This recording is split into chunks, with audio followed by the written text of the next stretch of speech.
Kozhikode Chevayur bank തെരഞ്ഞെടുപ്പ് അട്ടിമറിയും പോലീസിന്റെ വീഴ്ചയും അന്വേഷിക്കാൻ പ്രത്യേക അന്വേഷണ സംഘം രൂപീകരിക്കും. SIT രൂപീകരിക്കാൻ ആഭ്യന്തരമന്ത്രി രമേശ് ചെന്നിത്തല DGPക്ക് നിർദ്ദേശം നൽകി. വിശദമായ അന്വേഷണം നടത്തി 3 ആഴ്ചയ്ക്കുള്ളിൽ റിപ്പോർട്ട് സമർപ്പിക്കാനും നിർദ്ദേശമുണ്ട്.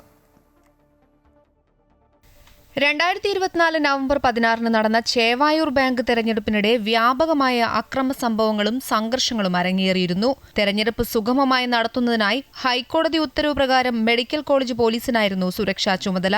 എന്നാൽ അക്രമങ്ങൾ തടയുന്നതിലും പോളിംഗ് കേന്ദ്രത്തിൽ വേണ്ടത്ര സുരക്ഷ ഉറപ്പാക്കുന്നതിലും അന്നത്തെ മെഡിക്കൽ കോളേജ് SP അടക്കമുള്ള പോലീസ് ഉദ്യോഗസ്ഥർ കടുത്ത അനാസ്ഥ കാണിച്ചതായി പരാതി ഉയർന്നിരുന്നു. തെരഞ്ഞെടുപ്പ് അട്ടിമറിക്കുന്നതിനായി 5000-ലധികം വ്യാജ തിരിച്ചറിയൽ കാർഡുകൾ നിർമ്മിച്ച് CPM പ്രവർത്തകർ ഉപയോഗിച്ചതായി കോഴിക്കോട് MP MK രാഘവനും DCC അധ്യക്ഷൻ K പ്രവീൺകുമാറും അടക്കമുള്ള കോൺഗ്രസ് നേതാക്കൾ ആഭ്യന്തരമന്ത്രിക്ക് പരാതി നൽകിയിരുന്നു.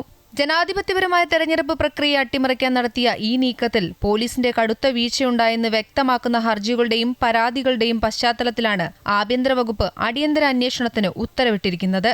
അന്വേഷണത്തെ കോൺഗ്രസ് ജില്ലാ നേതൃത്വം സ്വാഗതം ചെയ്തു. അവിടെ യഥാർത്ഥ മെമ്പർമാർക്ക് വോട്ട് ചെയ്യാൻ സാധിച്ചില്ല. 5000-ഓളം കള്ള വോട്ടർമാർ വന്ന് വോട്ട് ചെയ്തു. ഭരണത്തിന്റെ ബലത്തിൽ പോലീസിനെ ഉപയോഗിച്ചുകൊണ്ടാണ് ആ ബാങ്ക് CPM പിടിച്ചെടുക്കുന്നത്. അന്നത്തെ കമ്മീഷണറും അന്നത്തെ ACPയും ഈ എല്ലാവിധ ധ്വംസനത്തിന് കൂട്ടുനിന്നു.